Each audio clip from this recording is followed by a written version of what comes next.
Three, it's 3 and 4. It's 3 and 4 in the brewing ground. That you're orientating it correctly, meaning that north is generally in this direction, okay? The Berryville Pike, which is modern Route 7, the road we just came up, is this road right here, okay? And what this map is showing is the initial Union advance onto the battlefield. But now, by the time the fighting develops in this area, you really need to look at map number 30. And remember,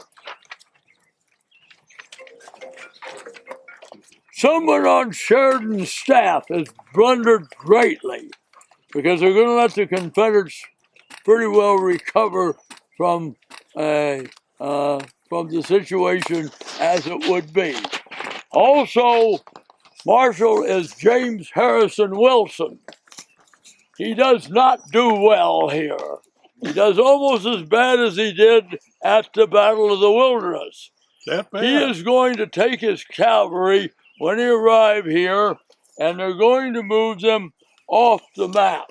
You can see them on 30. He's going down there, and when he moves down there, he's going to sit on his keister till after 5 o'clock.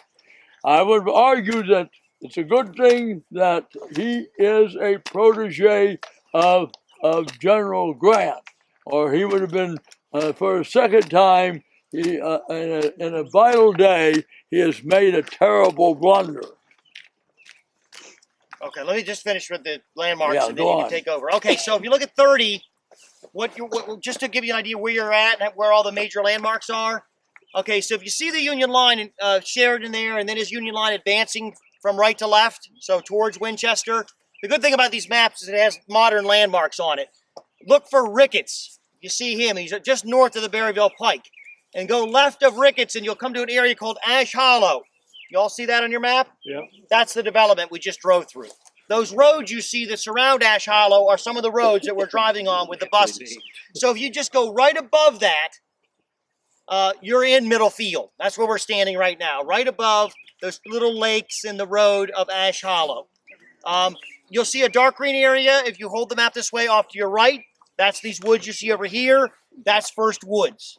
So the Union troops first entered these woods, the First Woods, and began to advance through them. Now, these woods today are much larger than they were back then.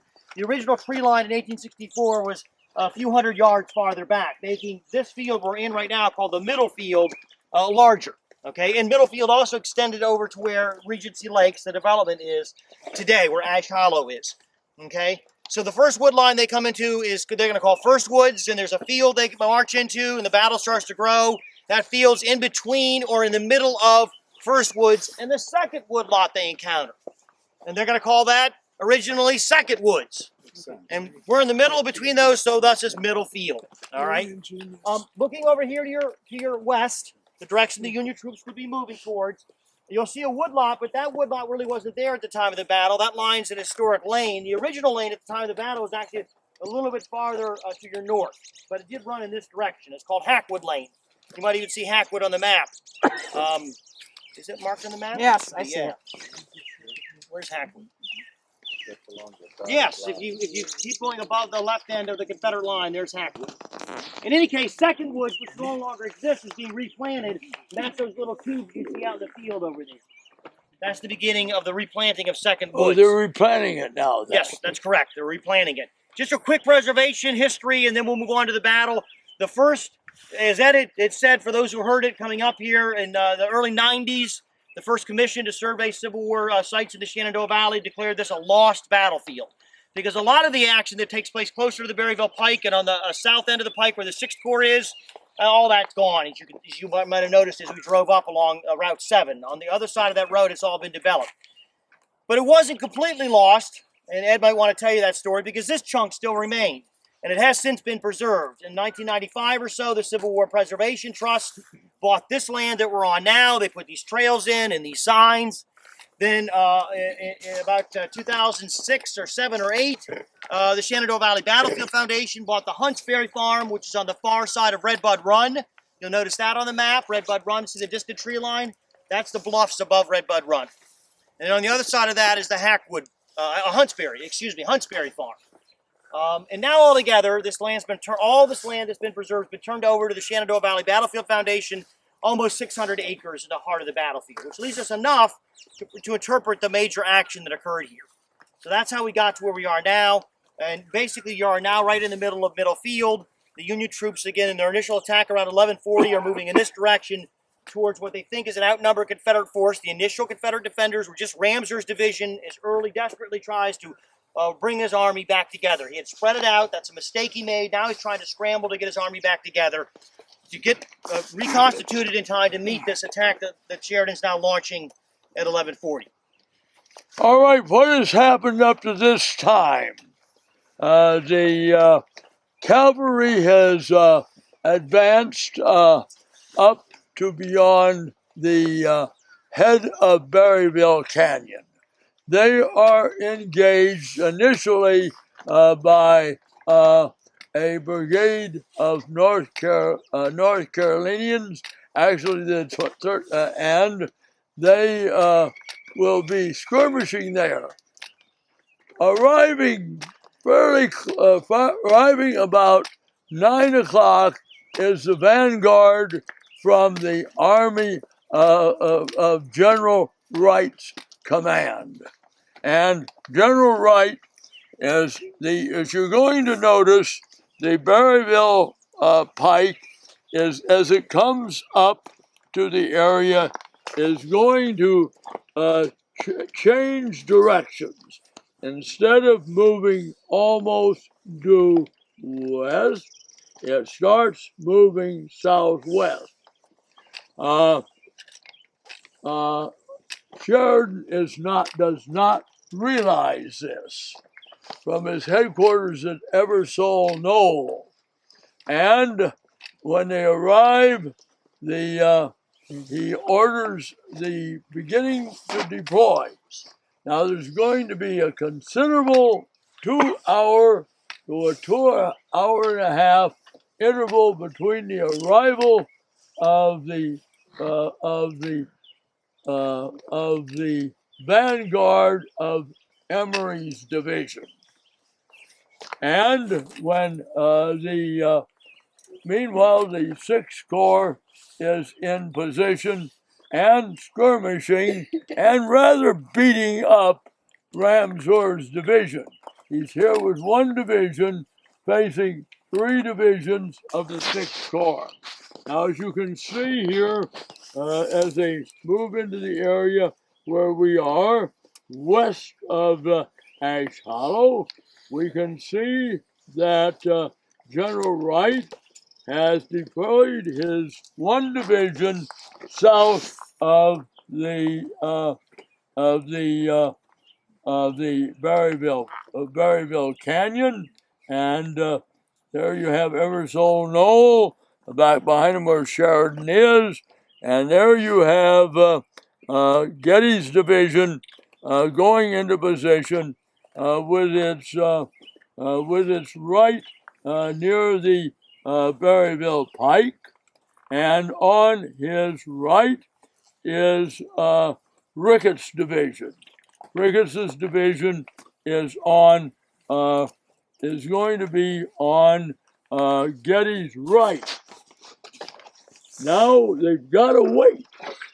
Russell will halt in rear as reserve, Russell's division, and Ricketts on the right, Getty on the left, and they will guide by the Berryville Turnpike, which is going to turn, as you can see, as they get toward the head of those arrows, the turn becomes more pronounced as it turns from moving nearly due west to southwest.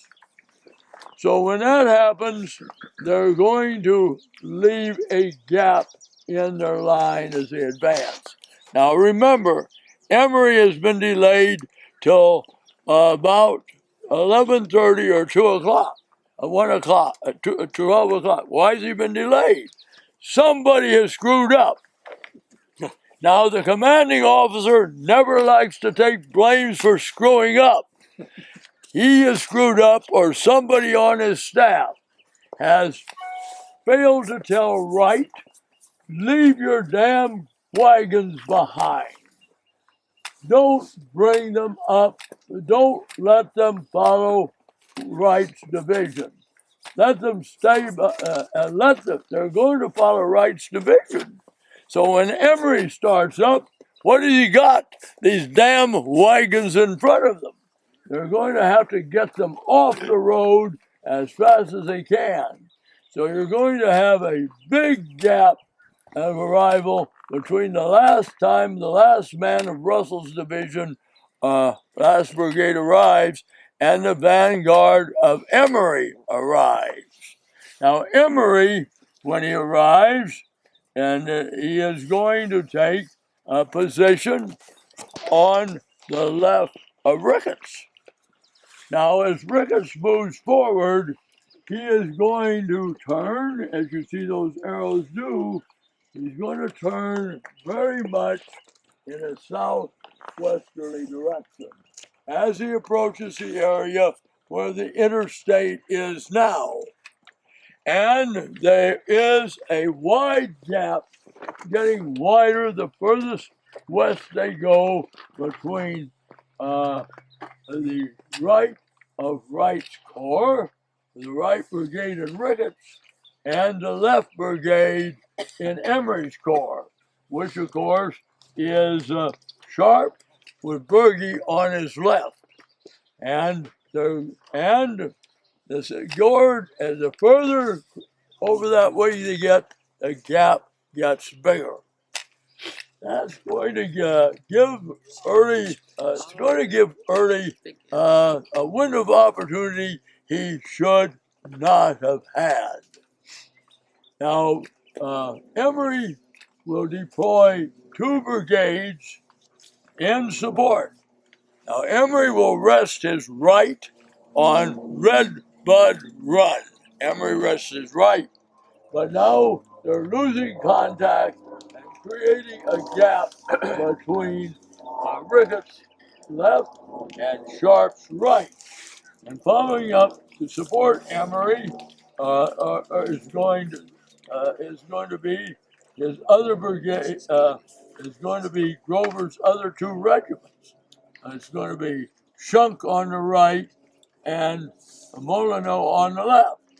Now his other brigade division ain't even on the field at that time. That's going to be Dwight's division. And what has happened? Now remember that early late on the 18th, he had learned from the telegraph office in Martinsburg that Grant had been at Charlestown.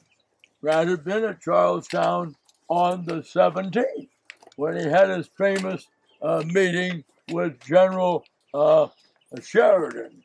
And Sheridan had given him his plan. And Early, who is very cocky, very self-confident, and the last month he's been dealing with General Sheridan, he has convinced himself that Sheridan is vastly overrated. And but now he learns maybe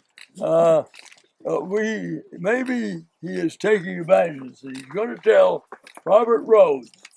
Rhodes is the best division commander in the Army. Most people will think that Gordon is, but you want to live a long time. Gordon is going to be just like Chamberlain. They live a long time and hope they're going to outlive everybody else. Chamberlain, unfortunately, didn't outlive Ellis Spear or one other brigade one of his company commanders, and they remember that lots of things ain't like Joshua Chamberlain tells them. And the same thing is going to be Gordon outlives everybody, and you see Gordon's view of the battle. And as I thought some good points that we heard last night. So Rhodes is very close to the area here. He's within 5 miles of it. Gordon is at Bunker Hill on the morning of the 19th of the 19th, the crucial day. He's at Bunker Hill, and he isn't going to get here till after Robert Rhodes. And Robert Rhodes is going to arrive here at an ideal time. He's going to arrive at the time that the gap between between Wright's Corps and Grover's division of the 19th Corps is the widest. And as you're going to see, he is coming up there. And as you look on the net, you can see him on map. You can see where he's at 1140. That would be on your map 28. Now look at your next map, and you're going to see. I'm going to go the other way. You can see where he's going to be a little later on. Between the two, Wright has one thing going for him. He has not committed probably his best division. That's the one commanded by D.B. Russell. Also, you have an advantage if you're a general killed in battle. You're going to have a fort named for you, and up at Cheyenne, Wyoming, there's Fort D.B. Russell. So if you get killed in battle, you have certain advantages. I'm not going to say how. And there you can see that Rhodes is committing his men. Where are they going? Right into the gap. But fortunately, you're going to have Russell to partially plug it, or it would have been much more disastrous. Now, if you look at your map on Rhodes, you can see Rhodes has Grimes on the right, Cox on the right center. You have Cook on the left. Have Cook on Cox's right, and on Cox's right, Cook's right, you have Battle, and you have a artillery battalion, and they're doing a lot of execution on the Yankees. They have Sheridan probably getting very, very nervous. And if Russell had not been there, he would be very, very nervous. And Russell has a very good man under him, Emory Upton. Upton is going to end up this battle being carried forward on a stretcher after he has been wounded late in the day. So right now, what Sheridan, with his overwhelming numbers, having moved early, things have come unravel, and now the battle could go either way. And unfortunately for the Confederates, Rhodes is definitely killed before Russell, because he's already committed his men where they're going, and he'll take a hit and will die within a matter of moments. So you've removed the key, the best division commander in the Army. Weep, John Brown Gordon. I just stated that, and he will be out of action. They now are minus the best division commander in the Confederate Army here with the death of Rhodes. He's going to be killed up, if you look at the map, near the Dinkle Farm. It shows up, I believe, on your map. That's why I kept this, because I figured on our map, yeah, the Dinkle Farm. Our maps are a little fuzzy. It's hard to read, but if you want to find it, what you do is you find Ramser, and right above him, it says Dinkle. And Dinkle Farm is near where he's killed. So that today is where the next strip mall just west of the Sheets is located, right off of 7 and just before you get to the intersection of 81 and Route 6. Now, That's where when the nickel you farm see used to be. on this map, if you have the colored map, if the arrows are going forward, that's good for you. If the red arrows are going forward, you're doing good. And look how far those rebels have come. They're across the interstate. They're in the gap. Russell is trying to block the gap, principally with Upton and the Union troops. As you look on the next map, and you're one after the one you're looking at, the blue arrows, particularly in Grover's division, are going with a dotted line no longer that way. They're going that way, which means they ain't doing very good. In fact, they're going to beat up Sharp very badly and Berge. So by within the so as we move into the area, sometime about 1 o'clock or 1:30, it looks like maybe Juba Early may destroy General Sheridan's career.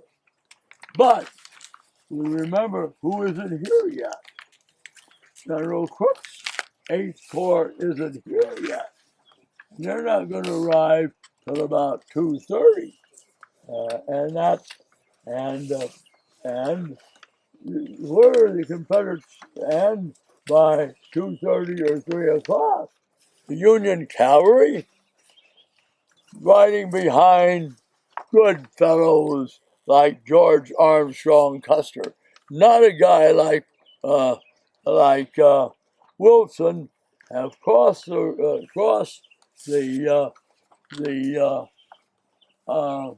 Opecon, 4 miles north of us, are heading as fast as they can toward Steve, as you can see on your map, toward uh, Stevensburg, Stevensburg, and that's going to draw. And also, it talks about the memory. Ed was just, mentioning this.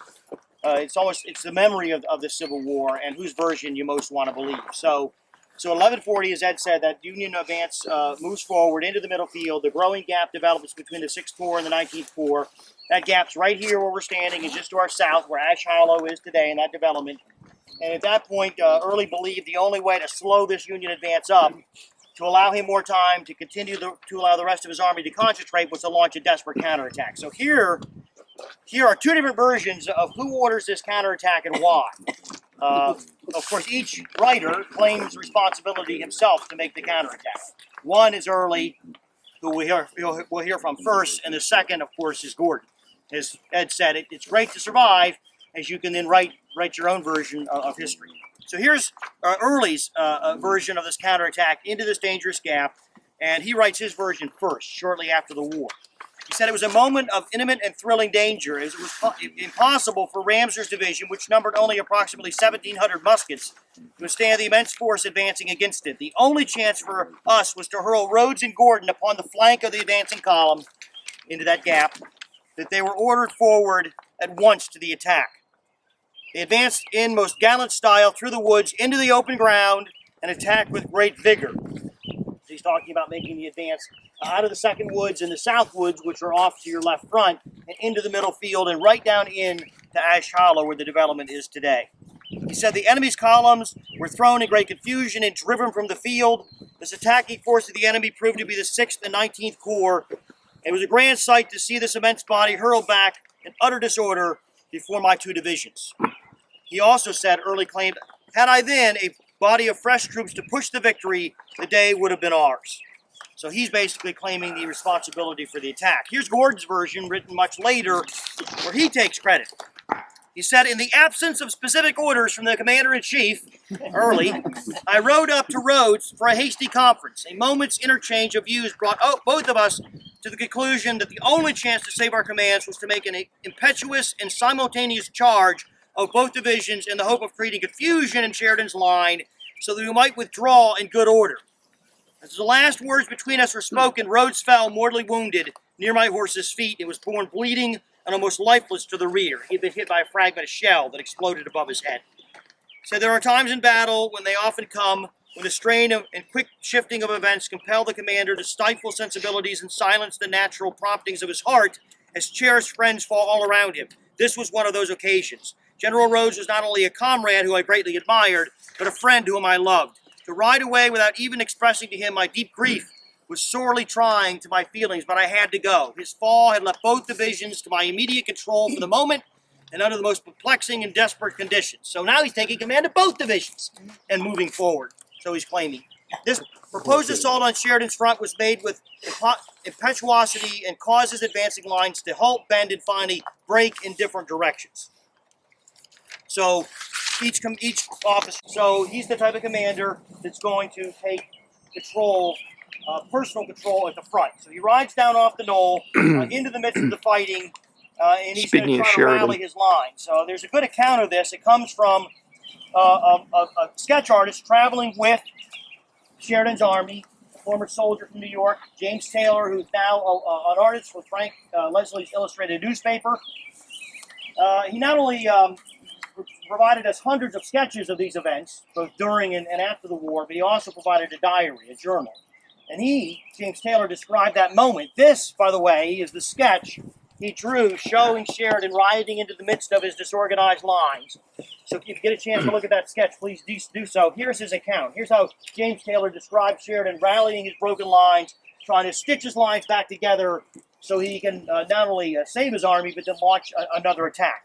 During this critical stage of the conflict, Taylor wrote, Sheridan was omnipresent and labored amid shot and shell, exposing himself freely to bring order out of confusion.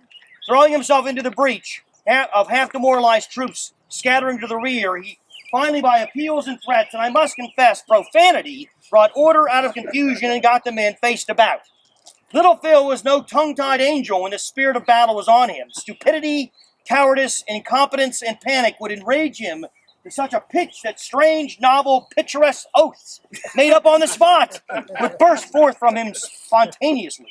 So he's leading from the front with personal example to stitch his lines back together, stymie this Confederate counterattack, and somehow salvage this setback and push his army forward.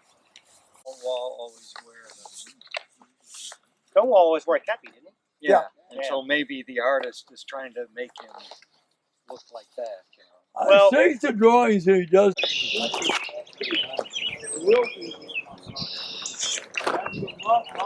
The locals know where the historic roads were. When we were here with the Civil War Trust in '93, they did not know. Yeah, they didn't know the They didn't know that historic either. roads. I only learned them after you got over here. I'm sorry? I only learned them after you right, got here, where right. the historic roads were. So when I first got here in 2009, Huntsbury, which is the next farm over, adjacent to the Civil War Trust property, purchased in 93, 95. Yeah, they bought this in the 90s. Yep. Okay, the next farm over was called Huntsbury, and that property line between the Civil War Trust land and Huntsbury. One child by the woman who owned it died. So Early, you would not invert Early and his mulatto wife, his mulatto common law wife, if you were another officer and you had qualms against interracial activities at that time. We're crossing the railroad that goes from here northward to Harper's Ferry.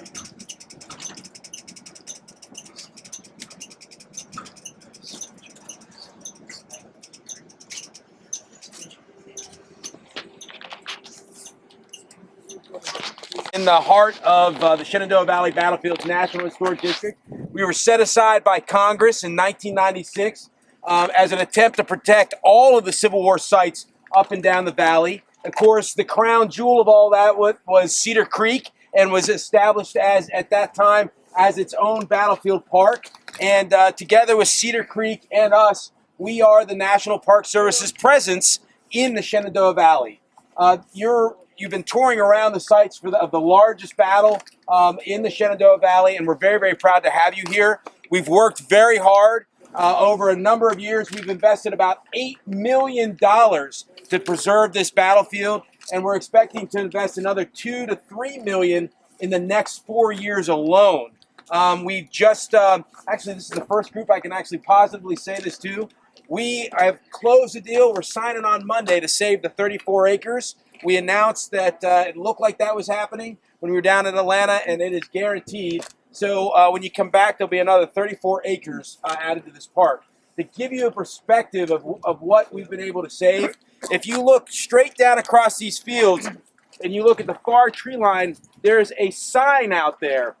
It's kind of a horizontal sign. That's a Five Guys restaurant. And the Battlefields Foundation, by close of business on Monday, will have preserved everything from where you're standing to about 200 yards short of that sign. The entire Confederate battle line, save for that 200 yards that's now a parking lot, will have been saved by the close of business on Monday. So we really appreciate you coming here and visiting the park. We hope you come back and visit the Battlefields Foundation, and we hope you have a great day with Ed and Eric. And again, don't forget the Valley when you think about battlefield preservation. When you get back home to Chicago, don't forget about the Valley, because the world changed here in the Valley. History was changed in the Valley, and we appreciate you being here. All right?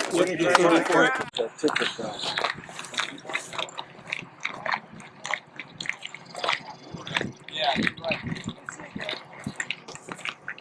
Okay. How did the accident happen? Oh, my pleasure. Thanks to you. Eric and Kevin are going to put this hat in position, and we were here on the 150th anniversary, and the street cannon are here. The fence was not here 1 week before. That fence was not there. The bridge was not. The new bridge was not there, and that opening across to the other side was not there. That's why I say I come up here and Kevin is working alongside his maintenance people, which the bureaucrats, you would not find a superintendent in the Park Service doing that. Because they're too important in their own mind, right? All right, there you go. I agree with that. My In their own mind that they would not get out and work with the maintenance people. Yeah, their staff, the foundation's staff, And the foundation is so staff. small that in order to get this work, we talked about earlier from the other side. Remember I told you that field I said when I got here was covered in vegetation? That's it. Okay. That's been cleared out by the foundation, because Huntsbury includes both this land on this side of Redbud, and also that part of the middle field on the other side. Okay? And you can also see who's going to advance through that area. His favorite general, Thorburn. There you go. He's going to be under fire from, I believe there are 8 guns here at once. Duvall's division, and we'll move in that direction and see what they do when they get on the Confederate left flank to launch this devastating flanking attack, which turns the tide against early. Now, again, a little bit about Crook. Crook is really going to be one of the heroes of this battle. He's the last of the Federals to arrive in the fighting in this area. Why is he so late? He is not because of his. Remember, why he's late getting here, that's because of General Sheridan. Generals aren't supposed to make mistakes. Generals are supposed to be men enough that I made a mistake. But someone in his staff, which he is responsible for, had turned those wagons off the road so that Emory could get by him. So that means that Emory is 2 hours and a half late arriving where we were this morning. That means Crook is going to have considerable leeway when he arrives, because he's going to arrive after Emory. Emory has already had taken rather terrible losses, and two of his brigades have collapsed when Crook arrives. Now, Crook's option is, does he stay with all his men on the north side of Red Bud Run, which we are, or does he send one half of his men, Thorburn, on the south side of Red Bud Run? So that's what he's going to do. Thorburn is going to be on the side of Red Bud Run, and he is going to get badly punished by the Confederate artillery here before the approach of Duval's brigade forces the Confederates to abandon this area. And then we're going to have Confederate Union guns up here. Henry DuPont's guns are going to be up here. The one that had saved Siegel's bacon at Newmarket. And what we're going to be doing right now, as we move in that direction, we're going to eventually, we're not going to physically do it. We could, but I don't think we have time. Physically cross Red Bud Run, because it's a very steep climb up there, and we're limited to an hour. And we, say it's 99% of the men with us. And his men are going to be able to go up that thing, the south side, and that means the Confederates are going to be driven away from Hackwood. And then it's going to be all yes.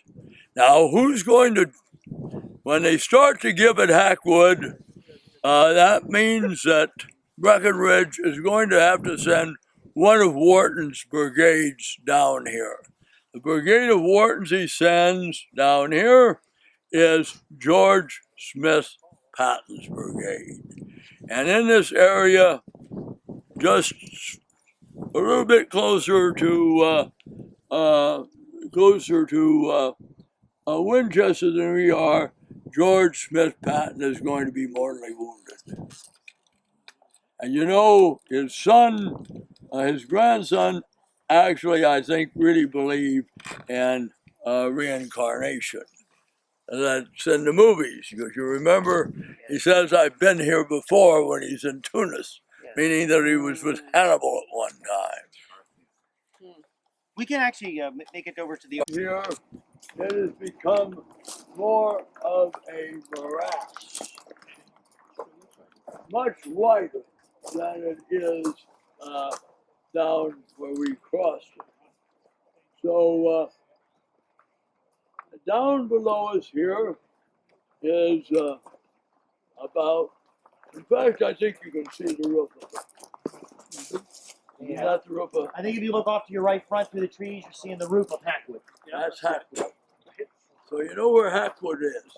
You know where we were standing yesterday. So Crook is going to take his brigade, and he is going to cross somewhere below us, still just above Hackwood. And he's going to be mounted on a horse. And they used to have a bridge where it did, but it washed out all the time, didn't they? No, there's a bridge right down there. That's the bridge that used to wash out all the time. Well, it's still here now. It's right there. See it through the tree? Yeah, that's the one that used to wash out. Oh, okay. Well, it hasn't washed out in the last 6 years. All right, this is one that used to wash out all the time. Quite steep. Since I've ridden a horse a lot, this would be, the horse would probably be moving like a side hill gouger.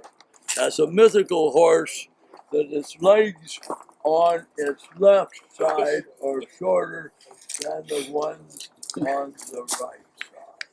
The right side legs are shorter than on the left side.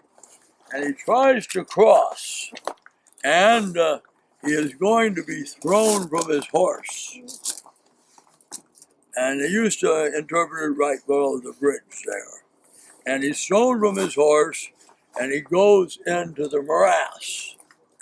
So he looks not like a a colonel, an acting brigade commander when he comes out of the morass. He then rallies his men, and they will go up onto the high ground somewhere between us and Hackwood. They will be on that side of the river, supported by men from Johnson's brigade. And when he crosses down there at Hackwood, you can see he's going to run into Map 34. he's going to run into Patton's brigade. So that's clearly shown on map 34. And Patton is part of Wharton's brigade division. Where's the rest of Wharton's brigade? Up near where we ate lunch. So he's been sent down here, and he's going to have there Hayes, supported with Johnson, will move there against Hackwood. Patton will be, Gordon has already been driven back. Who by? Your hero, Thornburn. Men have driven back Gordon. See where Gordon?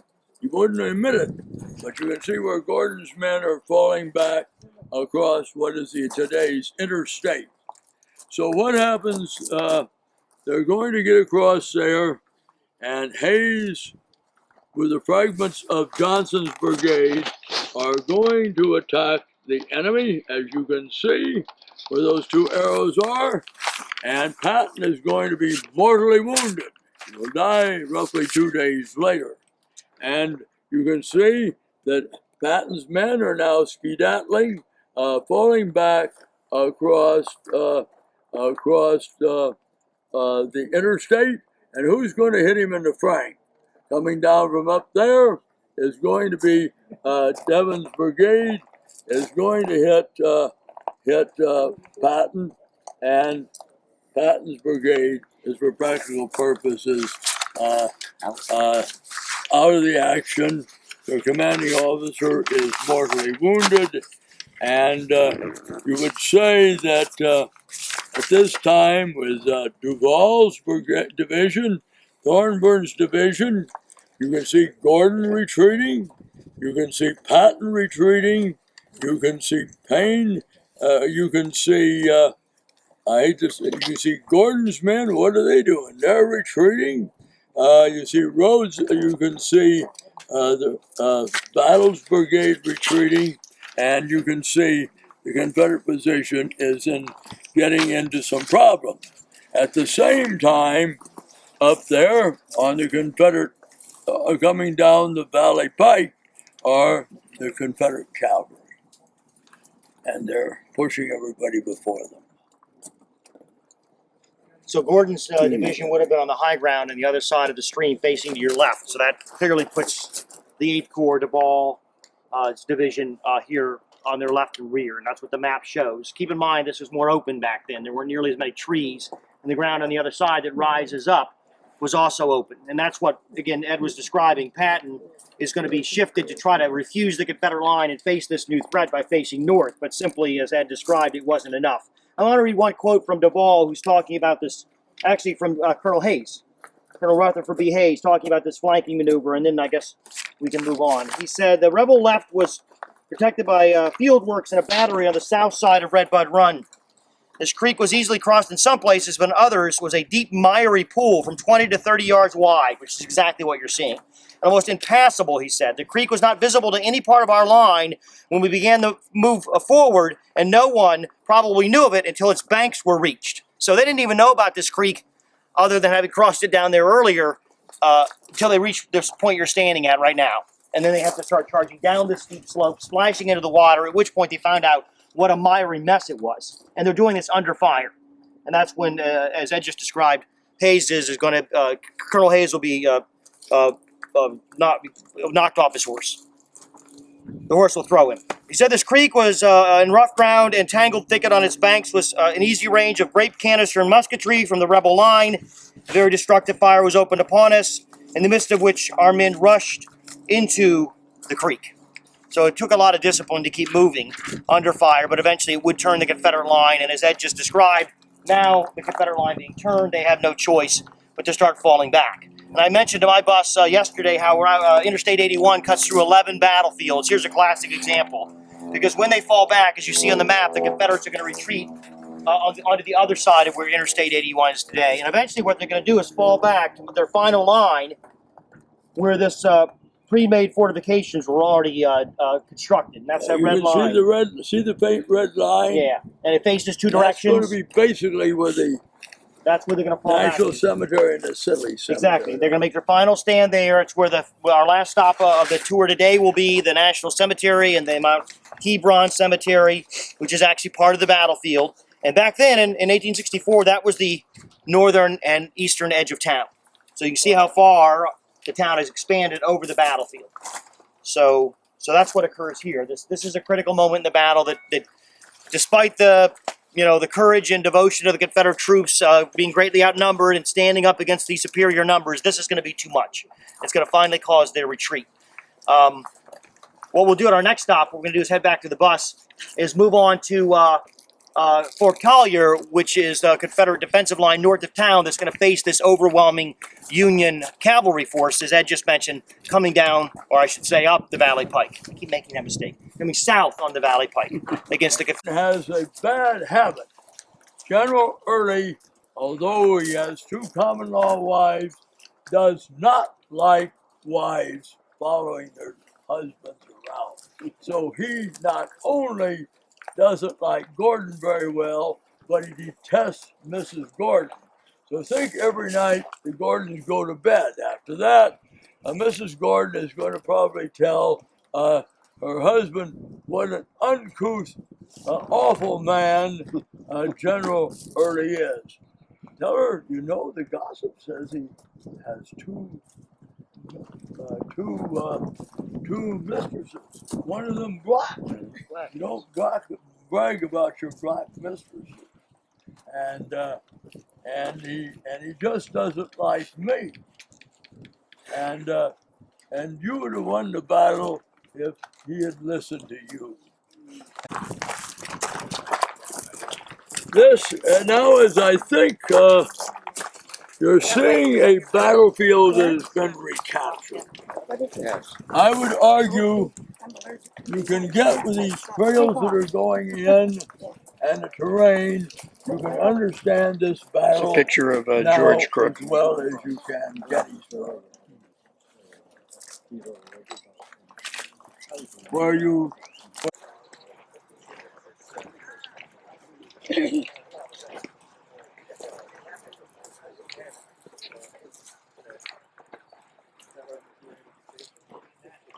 well, it was built shortly after the Confederates pulled out of Harper's Ferry, and in first week of. What have I got in here?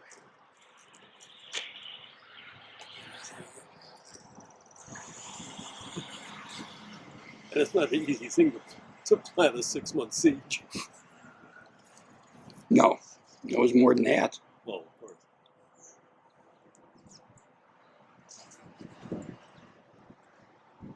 My best. That's usually what it's about.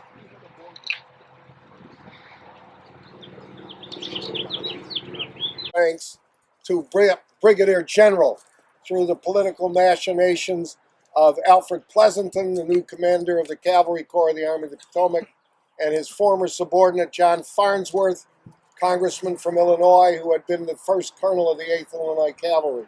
Those 3 young men who were promoted over the heads of many other colonels in the Cavalry Corps were Elon Farnsworth, John's nephew, Wesley Merritt, who you see on that plaque, and George Custer.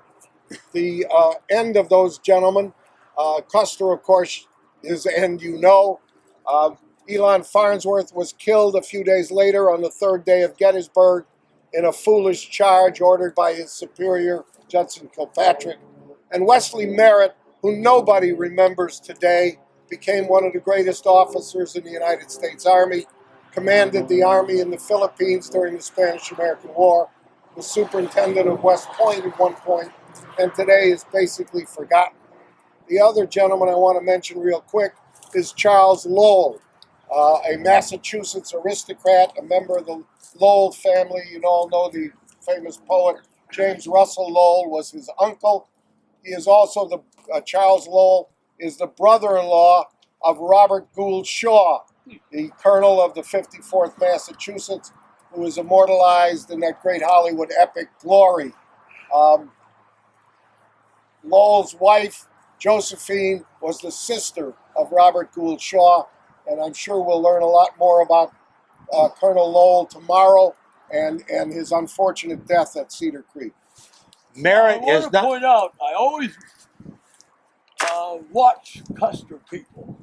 If he is a lieutenant when I always look at, and 90% of the people who write books on Custer will have him do not realize that he's a lieutenant when he's appointed. As I mentioned, he's the acting captain that I mentioned. Good thing you mentioned that, or I'd have called. And Merritt is not forgotten, because Merritt, North Carolina, where I live, is named after Merritt. Not for his Civil War, but for his Philippine activities. And I believe they appear on the promotion order in this order. Elon Farnsworth, Merritt, and Custer is the third name on the promotion order. I have a copy of that order, and you are correct. They were promoted, as I said, for political reasons between Farnsworth and Pleasanton, and it brought great discord in the Cavalry Corps because there were many colonels who felt very slighted by it. But Pleasanton wanted officers that were personally loyal to him, and all three had been on his staff at one point or another. You didn't add the other thing. The three people's slots they take are not Native Americans. Yeah. And I don't mean Native Americans as Indians. Well, Pleasanton was basically a bigot. He wanted all the foreigners out of the Cavalry Corps.